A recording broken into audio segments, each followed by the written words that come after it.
Welcome to episode 30 of the Chess Angle. Hard to believe, 30 episodes in. I was 30 once. But anyway, moving on. First and foremost, I want to thank everybody for the tremendous support of the podcast. I really appreciate it. I was looking at some of the reviews. I noticed one listener was a teacher who listens on the way to school. That's awesome. Shout out to you. Another person said that he listens while he bird watches at a local park or something. That's awesome also. That actually sounds therapeutic. I should do that. I should listen to a good podcast and go bird watching, probably reduce the stress level big time. But that sounds like a great idea, but I appreciate that. So shout out to that listener as well. And I know some people said that they actually listen at meetings during work, which I'm not sure how I feel about that. In one way, that's kind of cool. But on the other hand, you are at a meeting. But I think that's funny. I guess the way that works is you would put the AirPod in one ear and the ear facing your boss would be free. And I guess you have your phone in your pocket. But, that's awesome. So some people are listening to the Chess Angle at a meeting at work. But some good stuff. I appreciate the support. And this episode especially is going to be dedicated to beginners and adult improvers, maybe advanced beginners, those approaching the intermediate level. I mean, I'm sure higher rated players will get something out of it as well. But if you're kind of just getting into it, if you're just getting into tournaments, I'm going to be speaking today a lot about chess psychology, motivation, work ethic, just some things as far as the mindset. So this is actually a good follow-up to the last episode where I talked about the 7 deadly chess sins, which was purely about chess psychology. So I'm calling this episode my junk drawer episode. What I mean by that is I keep notes on what I want to discuss and on certain topics. A lot of times I'll write something down and then I'll be like, nah, that's not going to really work. I'll cross it out, that type of thing. Sometimes it looks good on paper, but then you start to record it and you realize it's not quite happening. But I have these loosely connected ideas that by themselves probably weren't enough for a standalone episode.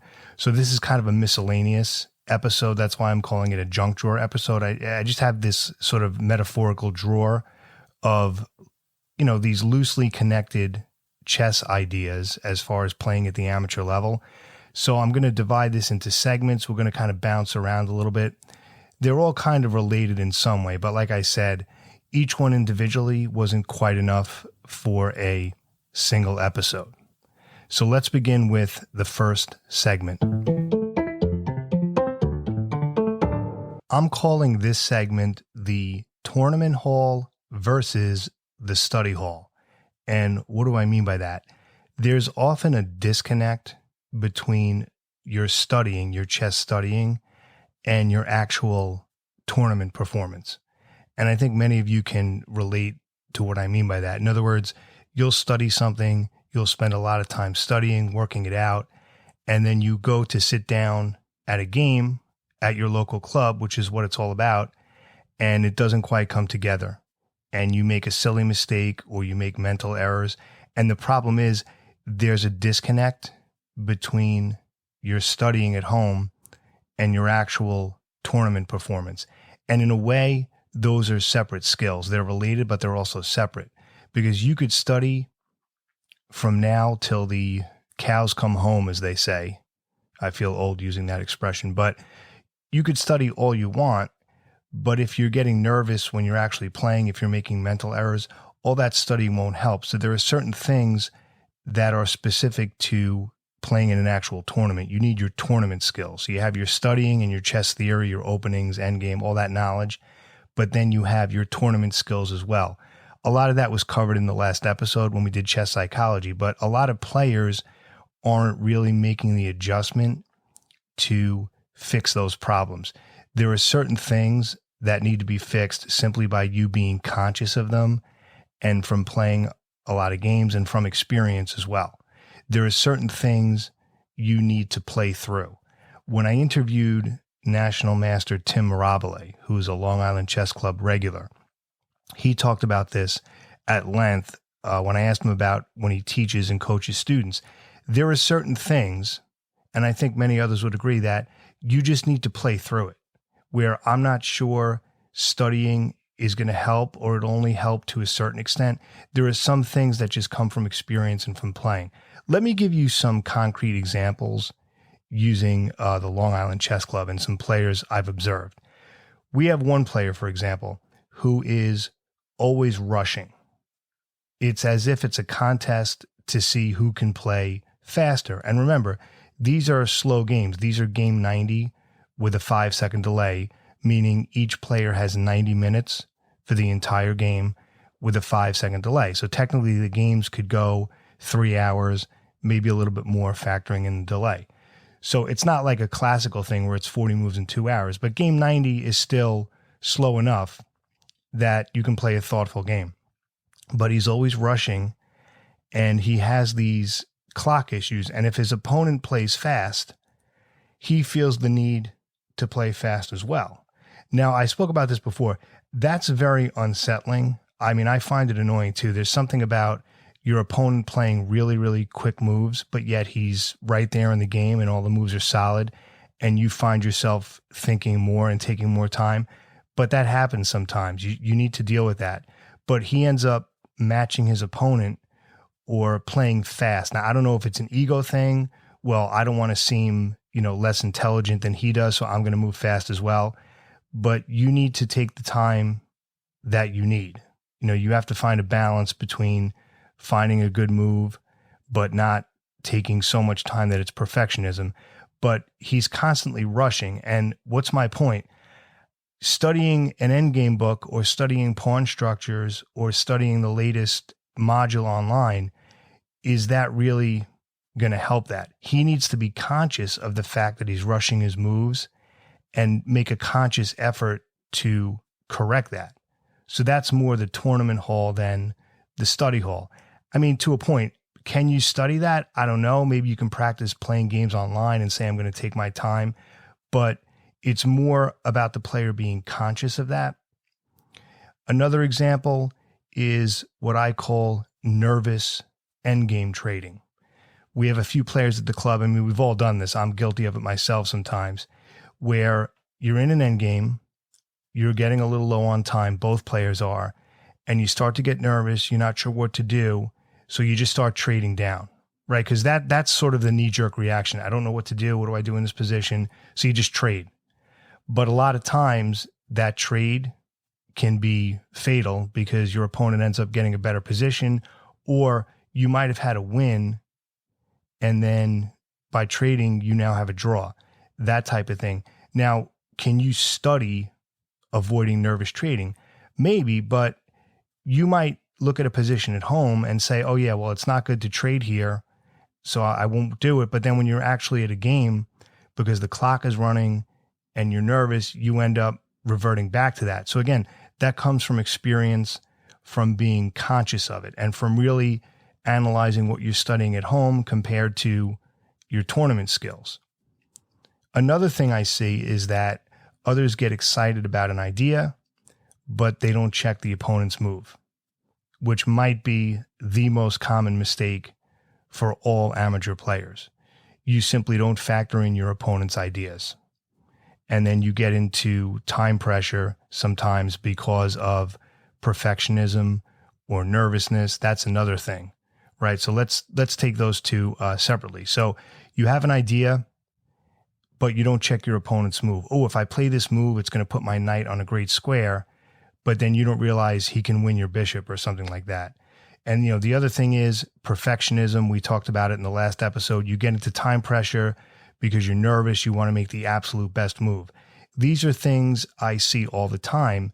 And so the question is that something that you can fix at home in the quote unquote study hall, or does it come from experience playing in the tournament hall? It's a little bit of both, but as Tim said, and I agree, there are some things you just kind of need to play through. But the way to correct those, you really need to be conscious of it and make a conscious effort to correct it. And if there's a flaw in your game for a psychological reason or because of ego, whatever it is, you need to fix that because that's going to become a consistent issue. So ultimately, it's a mix of chess knowledge and studying, having all your essential theory and your tournament skills as far as composure, clock management, dealing with nerves. And again, that comes from playing and through experience and analyzing your game. So what I want you to think about there is just the tournament hall versus the study hall and to try to bridge that gap. That's what the best players do, is they get that balance between tournament skills and studying, whereas other players, they separate them. They have a great study plan, but then when they sit down and they have to write down the moves and use a clock and you're dealing with an opponent and nerves, they can't quite have it come together. So something to think about there with that. Let's move on to the next segment. I want to discuss decision fatigue from all of the available chess material that currently exists. So let's get some definitions first. Decision fatigue or option paralysis is the idea that there are so many choices that it becomes overwhelming and stressful as far as what to choose. Now, a few examples. There's a famous social science experiment where they had two stands or booths at a carnival or a flea market where they were selling jam. Now, I'm paraphrasing the numbers a little bit, but it doesn't matter. One booth only had 4 choices of jam, or whatever it was, maybe 3 or 4 choices, a small amount. The other booth had something like 20 choices of jam, and they wanted to see, the researchers, which booth would sell more. Now, conventional wisdom would make you think that the booth with more choices would sell more, but it turns out the booth that only sold the 4 flavors of jam actually sold significantly more. And the reason is because of decision fatigue. People were going to the booth with the 20 choices, and they were so overwhelmed they couldn't make a decision that they ended up just walking away. Whereas at the booth with just 4, it was much easier to make a decision. So that's the idea of decision fatigue. I'm reminded of the movie My Cousin Vinny. Some of you youngins may not know this one, but My Cousin Vinny, there's a famous scene where Joe Pesci goes into a diner down south and he opens the menu and it just says breakfast, lunch, and dinner. Like those are the 3 choices. So that would be like a classic example of like not having decision fatigue. You just pick one. So it was in the morning. So he goes, all right, I guess I'll have breakfast. As opposed to going to a diner, which here on Long Island, that's like a cliche, right? The old joke is if you're from Long Island, no matter where you go, you always end up at the diner. But if you go to a diner like on Long Island, the menu is so long and has so many choices, it's like you don't know where to start. That would be decision fatigue or option paralysis. So it's better to focus on a few things thoroughly rather than many things superficially. And that's what this decision fatigue has to do with chess. Because if you're kind of new to the game, there's so much study material, it's absolutely overwhelming. You don't know where to start. And it really depends on what you need. But again, focus on just a few things rather than many things. Don't feel I have to get, this and that and do all these things, because then you're just going to rush through it and you're not going to internalize the material. So here's what I recommend. Your study plan should have 2 lanes, so to speak. The first lane should be tactics. Everybody needs work on tactics. Doesn't matter if you're a beginner or if you're rated 2000. That's often what will win games or lose games for you. Tactics are so important, especially at the amateur level, because most games are decided because of a tactic. All right, just a few weeks ago, I won a game I had no business winning because I saw a tactic, right? My opponent made a mistake and I was able to win a piece. It's so important. So everybody needs work on tactics. That's one lane. And then your other lane, Sort of the second thing you study would be just pick one thing, one study module, one course, one lesson. Maybe it's an opening, maybe it's an end game thing, and just stick with that. So you have these two lanes going on. And if you have more than two lanes, if you're studying like 4 or 5 things at a time, in my opinion, that's going to be a little too much. Just focus again, tactics, and then one other thing, whatever it might be. That's just my suggestion. And most of you, like myself, you have limited study time, full-time job, family, the whole thing. So most of you are not going to really have any more time except for that, right? You're not going to have more time than that just to do those 2 lanes. We'll talk about the whole idea of whether you need to study for 6 hours a day and all that. Trust me, that's coming up big time. I'm going to give my opinions on that. That's in a later segment. But for now, just have those 2 lanes, tactics and one other thing. And, that'll keep you in good stead. That's my suggestion, because I know most of you, again, have limited time, and this way you won't get overwhelmed. Speaking of being overwhelmed, do not get overwhelmed by all the new material that's coming out.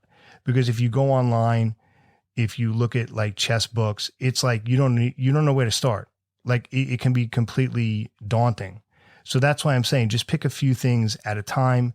Don't feel you need to do the latest, thing and you have to keep up. Because what happens is if you end up getting too many things online or too many books, they're just going to sit there and you're not going to go through it. And it's my understanding a lot of people do that. They'll look at something online, whether it's a course or a lesson or even like something on YouTube, and they really don't go through it thoroughly and they don't absorb it. They say, yeah, I looked at this video or I studied this, but they really didn't. It was a very cursory viewing of it. So again, a few things thoroughly rather than many things superficially.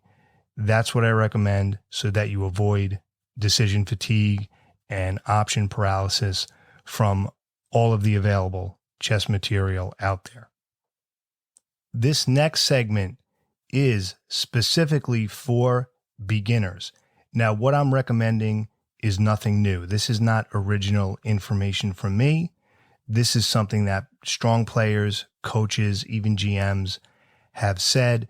In fact, at the club recently, 2 of our stronger players over 2,000 were having a great conversation with an adult improver, and they were actually giving him this advice. So you may have heard this before, but if not, I'm going to go through it now because it's so important.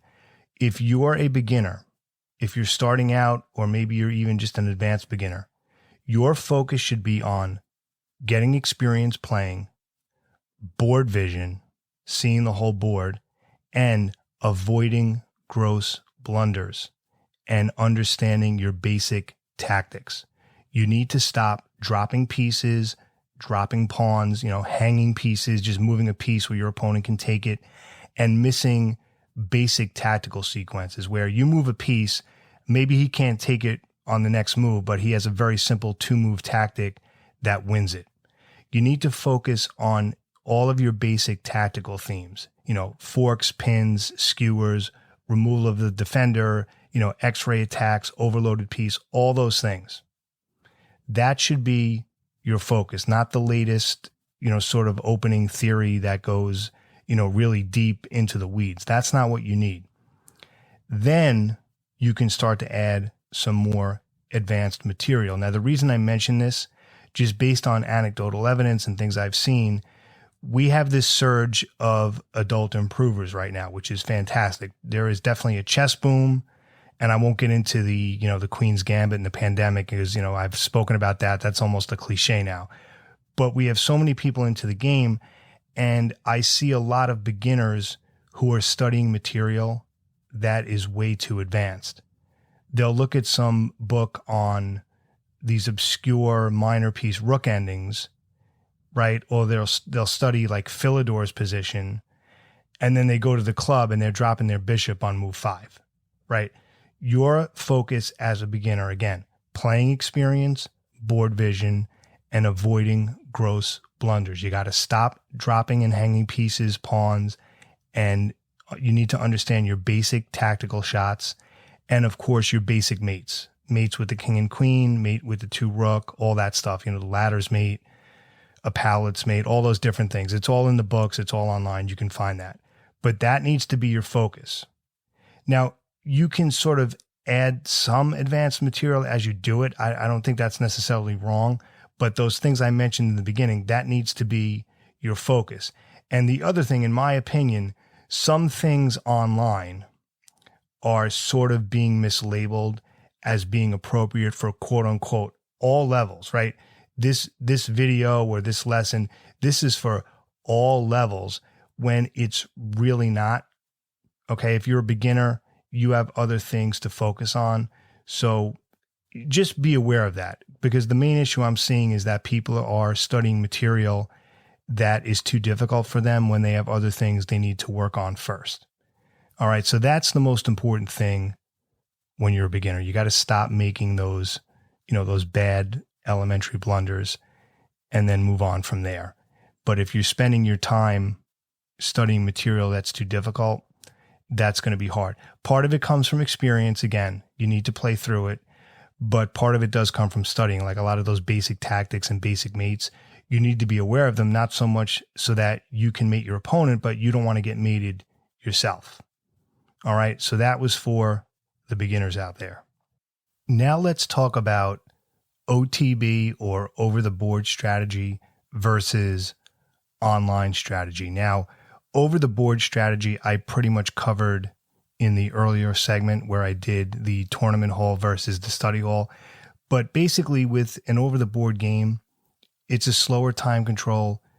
Take your time, don't force things, don't overpress. And you need to bridge that gap between the tournament hall and the study hall. I mean, that's really the main strategy. For over the board games, you don't need to rush and overpress and force things. All right. But as I said, I spoke about that in detail earlier. Now, as far as online strategy, I have mixed feelings about playing online. It's kind of a love-hate thing. When I'm online, I'm usually studying something. I do play occasionally, but there are some issues with playing online. I mean, not only is it very addicting, but a lot of players do it in such a way where I'm not sure they're improving. Now, if you're playing online for entertainment, quote unquote, and I've spoken about this, then that's fine. Do your thing. If you don't care about getting better, if it's just quote unquote fun, you don't care about getting better or improving your game, you just want to do it the way you would play, some video game on your phone, then knock yourself out. But I'm assuming if you're listening to this podcast, you have a certain level of seriousness about your game. And if that's the case, just a few ideas about playing online. The first thing is I don't recommend you multitask while you play online. I mean, if you're a more advanced player, you could probably do it. I mean, Tim Mirabile and I have an ongoing joke because he multitasks while he plays online, but he's also rated 2200. So he can probably do that. But for you or I, we probably can't. So when you play online, that should be the only thing you're focused on. Second thing is I would only play a few games per sitting and then analyze them rather than just playing one game after the other, because that's where the learning comes in. And I know it's tempting to just click, that next game button, but when you stop and analyze your game, that's how you're going to grow, because you're going to see where your mistakes are. And when you do play online, you need to have a disciplined plan and a time limit, because I know this happens, right? You're playing online, maybe you're winning 2-3 games in a row, and then you say, okay, I'm going to stop in a few minutes, but then you lose a game. And what do? Well, I don't want to log off after losing a game. I just want to win one more, maybe get those rating points back.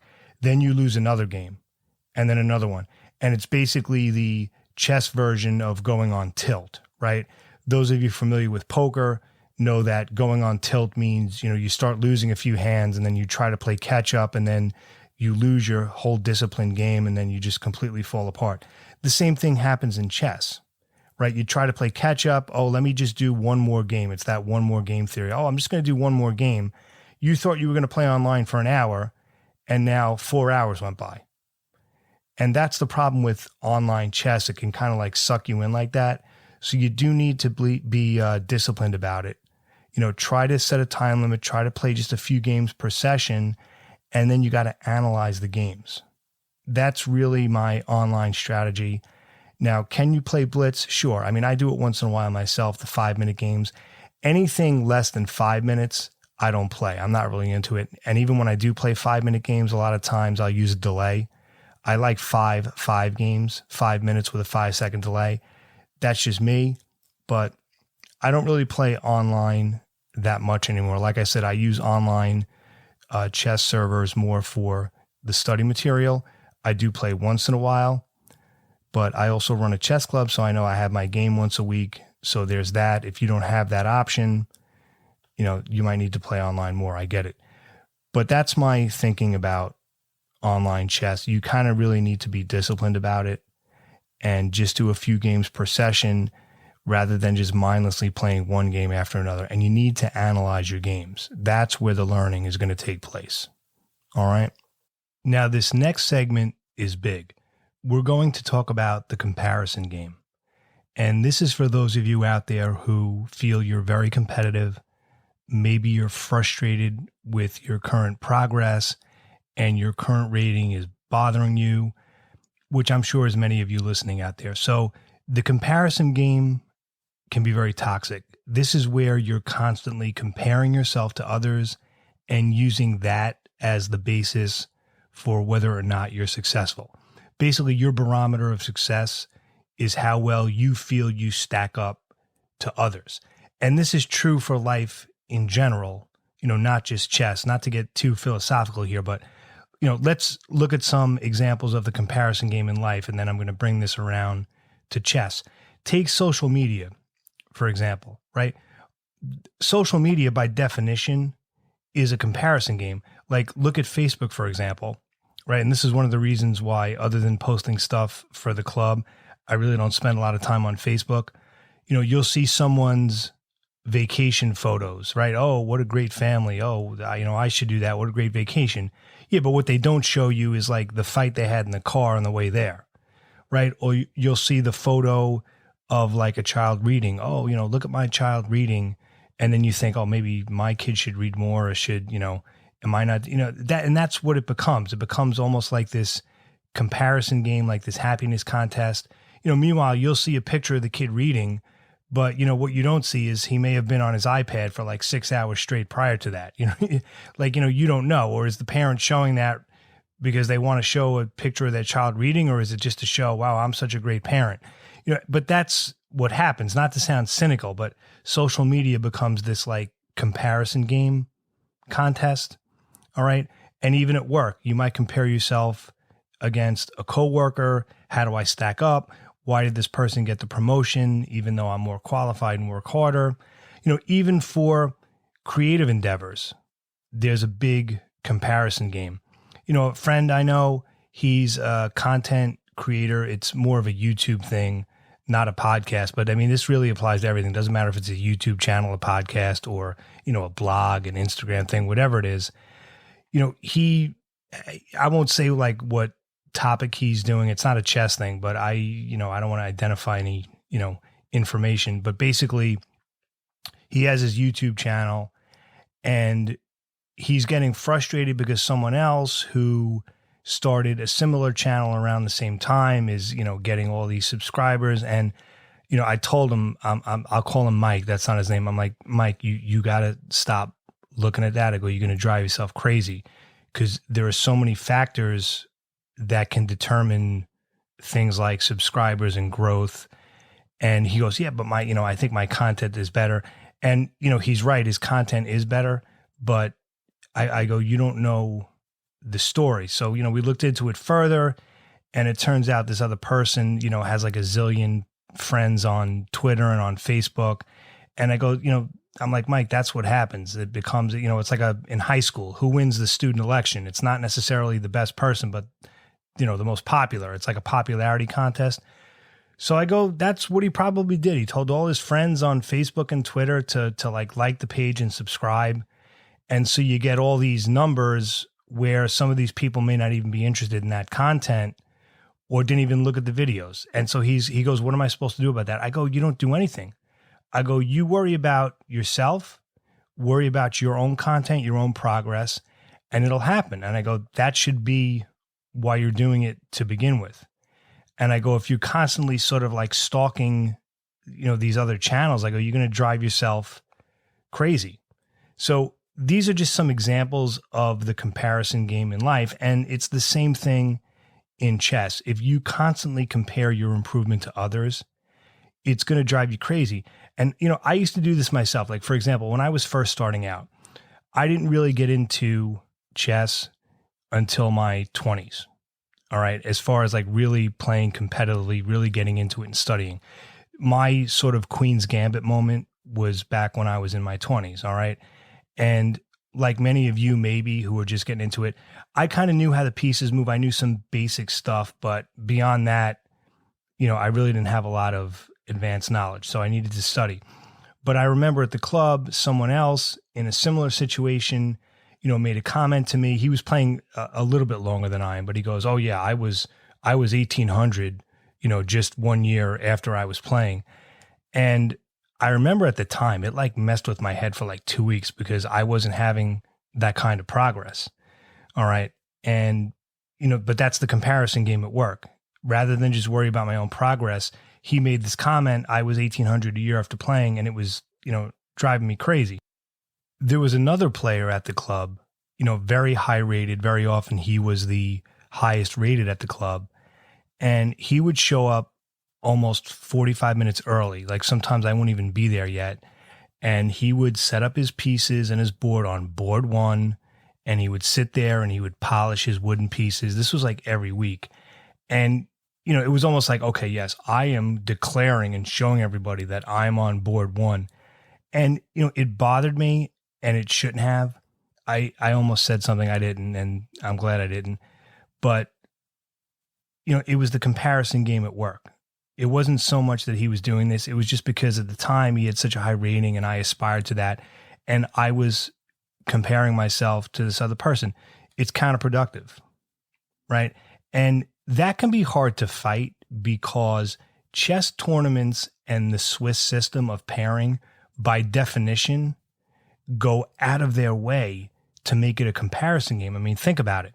The wall chart always lists it in rating order. So if you're lower rated, you're going to be down at the bottom. If you're higher rated, you're going to be up at the top. The pairings, right? The top half plays the bottom half, always, right? If you lose a game, right, you would love to play a strong player in the next round to kind of catch up. But no, if you lose a game, you play someone else who lost or who has a similar score, right? And then the boards are listed in order, right? The top players always go to board one. And then as it goes down the pairing list, it, goes to the lower rated players. So basically it's almost like the pairing chart, the wall chart, and just the structure of the room. It like, announces, yes, these people are higher rated and these people are low rated, just inherently by the way it's set up. Now we use at the Long Island Chess Club, we use random pairings. So it gets rid of that top half versus bottom half. It's random within each score group. So it mixes it up a little bit. I won't get into detail about that now. In fact, I think I have a separate episode. One of the earlier episodes, I talked about that with the Swiss system. So you can check that out. But the point is, chess tournaments, like I said, by their very nature, it goes out of their way to make it a comparison game. But when you're dealing with numbers, I guess that's how it is. But the point is, don't let it get to you. Enjoy the process, enjoy the learning process. Don't start comparing yourself to others because everyone's situation is different and it's going to cause you nothing but frustration. And even though chess at times can be very frustrating, it's a difficult game, it should be enjoyable. It should be quote unquote fun. And by fun, I don't mean like the way a roller coaster is fun, but compelling and worthwhile. And the comparison game is going to take away from that. So just don't do it. This next segment is a bit of a controversial or polarizing topic, but I'm not going to dance around it. I'm going to give you my opinion, and it has to do with talent versus hard work. And I'm just going to say this up front. the idea, and this is based on my life experience, my experience in chess, the idea that natural talent is not a factor is complete nonsense in my view. And I could give you a laundry list of examples. Okay. Look at Elton John. All right. You know, I'm a big fan. He was playing tunes from memory when he was 4 years old. All right. So this wasn't about hard work at that point. He was four, and he was hearing songs and playing them from memory. Sticking with the music theme, I was a music major in college. You know, I'm a music teacher by trade. And any of you out there who are music people know that you have to take sight singing courses as part of your degree. What that basically means is you're given a piece of music and you have to sing it on pitch, unaccompanied. All you have is the music on the page, no instruments or anything like that. You're maybe given the starting note, and then you have to sing the whole thing. And I had to practice. Most of us had to practice, and, you know, it can be tricky because some of these weren't easy, especially, you know, like the second course we had to take on it. But there was this one guy in the class, okay, and I admit at the time then, this drove me crazy. He did not practice at all. I mean, the professor knew it. He would tease him about it.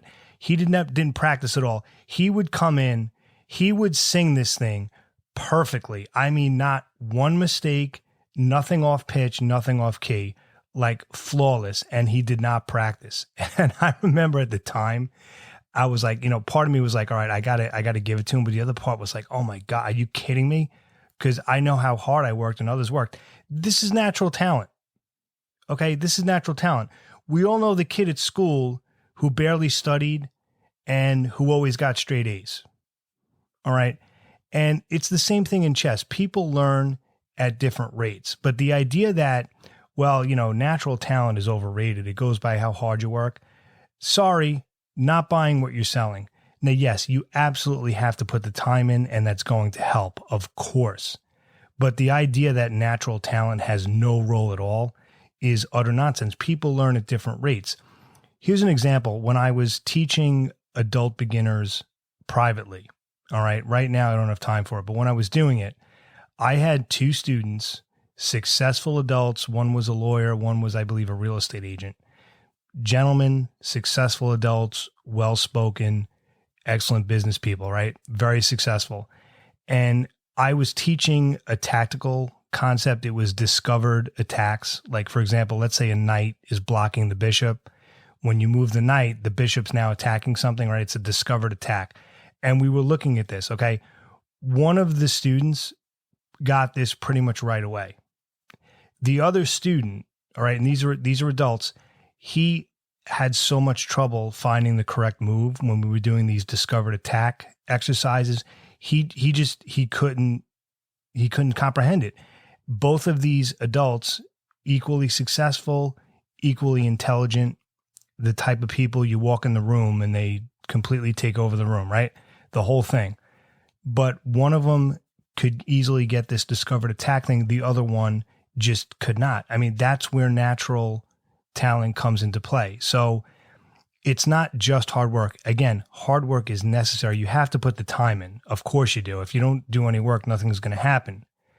But, you know, the idea of, you know, you have to study for 6 hours a day or 8 hours a day, which I'll talk about in the next segment, you know, not so sure about that. And it's more about consistency.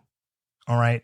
The person who studies consistently, even if it's just a half hour a day, if you study a half hour a day, 30 minutes a day, consistently every day, you're going to be better off than someone who studies once a week for like 4 or 5 hours. All right. It's about consistency, about correct study plans where you're focusing on the right things. I'm not really sure about the number of hours per day and whether that matters as far as results. And that brings us to the next segment. So do you need to study for 6 hours a day, for 4 hours a day, for 8 hours a day? Because you hear these people, oh, I study 6 hours a day. Now, here's the thing. It's one thing if, I guess, you know, not to use labels and stereotypes, if you're young and you're still in your 20s and maybe you're still living at home and you don't have a family, that type of thing. Okay, I get it. You're going to have some time. But for most of us who have, you know, a home and family and full-time job, the whole thing. First of all, in the words of Jerry Seinfeld, who are these people? Who are these people? Like, they're working full time, but studying chess for 6 hours a day. All right. I mean, I guess I admire that. I admire that you've worked it out so that you have the time to do that. But rather than judge that and give opinions on that, as far as, that choice, does that really help?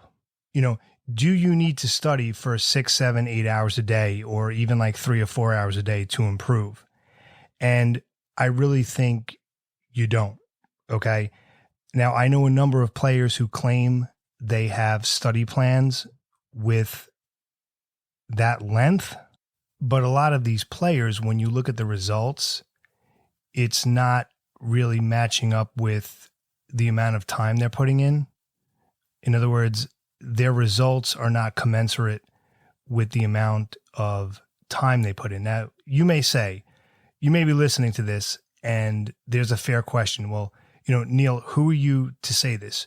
You're not a GM. You're not a titled player. Why are you giving an opinion on this? Fair enough. Now, let me give you my story. As far as my rating, and I've been very transparent about my over-the-board rating, about 2 years ago or so, my peak rating was 1887, all right, almost 1900. And then I hit a bit of a slump, just playing while distracted, other things going on. Not going to make excuses because these sort of peaks and valleys are normal at the amateur level. So right now I'm down to about 1650. However, for the current tournament, I'm doing very well. Round 5 is next week, and I only have one loss, which was to a 2100 player. So based on how I've played so far, and if these next 2 rounds go well, I might be back over 17, which I would be pretty psyched about. So I'm working my way back up. But I do know something about this because when I first started playing in tournaments in my 20s, I was like a struggling 1200 player. I used to think players rated 1500 were like superheroes. Okay. Had a lot of trouble, but I worked it up and I ended up going from, 1200 to 1887. Okay. So I do know something about improving, and I'm sure many of you listening would love to have similar progress. All right. And the only coaching I had, I studied with IM Danny Kopak for, it was a while ago, maybe a year or so. But other than that, it was more or less on my own. And I'm going to repeat what I said earlier. The book that really boosted me the most, like what really, really like changed the trajectory of my rating, was reading The Amateur's Mind by Jeremy Silman. Then everything came together. But it's funny, when I read The Amateur's Mind, all of the other chess material I was studying as well kind of made more sense. So just throwing that in there. But the point is, 1200 to 1887, bounced down to the 1600s, but definitely, some serious improvement. So I do know what I'm talking about. All right. Now, if I were 1200 back in my 20s and I were still 1200 now, well, then I'm probably not qualified to speak about it. But I do know something about improvement for, adults. So, that's my story. And again, I try to be transparent about my rating. And remember, everything I talk about, I have these struggles myself, but I didn't study 6 hours a day to do that. And a couple of thoughts about that. First of all, studies show that you only have so much brain power in any given day.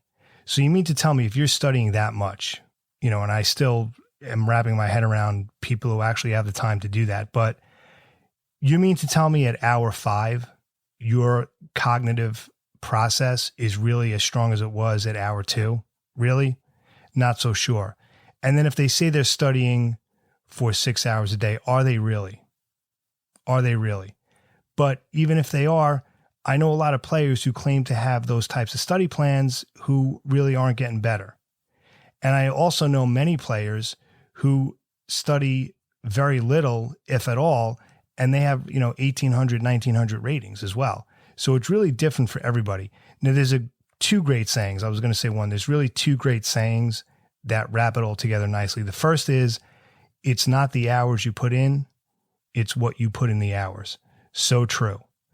If you study an hour a day, but it's focused, solid studying, and you accomplish a lot and you absorb it, you're better off than someone studying for 4 or 5 hours, but it was many things superficially.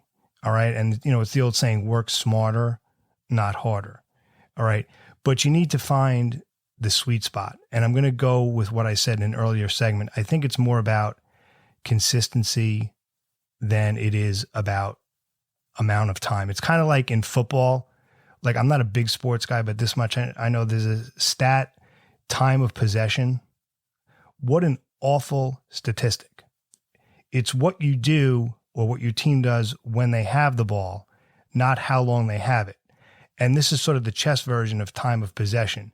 Okay. Simply, quote unquote, studying for many hours a day, that alone is not going to improve your chess. Or maybe you are studying that length, but then you're getting nervous at the club and you're making mental errors. So does that 6 hours really help? So the point is, again, I don't mean to get too dark and cynical here, but I'm not convinced that it's the amount of time, all right, that you necessarily need to study 6 hours a day. It's more about consistency. Just my opinion. I know this is a controversial thing. I know a lot of people have opinions on it. If somebody says, yes, you do need to study 6 hours a day, that's fine. You have that opinion. It's all love. I'm just giving you my take, my own experience, and things I've seen, because I can name plenty of amateurs who did not study many hours a day and who have very high ratings. A lot of players. So something to think about. This is all controversial stuff in some ways because everyone has an opinion, but that's my take. So to wrap this up, I know we looked at a lot of different ideas. We talked about amateur improvement, chess psychology, and some pragmatic ideas about playing in tournaments. I know I jumped around a lot, gave a lot of opinions, but these are some things to think about on the road to improvement. And again, remember to enjoy it. Enjoy the process, enjoy the game. And believe me, I know if you're serious about improving, it can be very frustrating at times, but don't let it get to you. And don't compare yourself to others. Again, I appreciate you listening to the podcast and for all of your support. If you like us, if you're enjoying the chess angle, the best thing you can do would be to spread the word to your chess playing friends and to leave us a 5-star review on Spotify or Apple Podcasts. Spotify is just a star rating. There are no written comments, but on Apple Podcasts, you can do one or both. You can leave a 5-star rating and you can also leave a written comment if you wish. So if you're enjoying it, I would appreciate that. And as always, I hope you win your next game. Have a great day.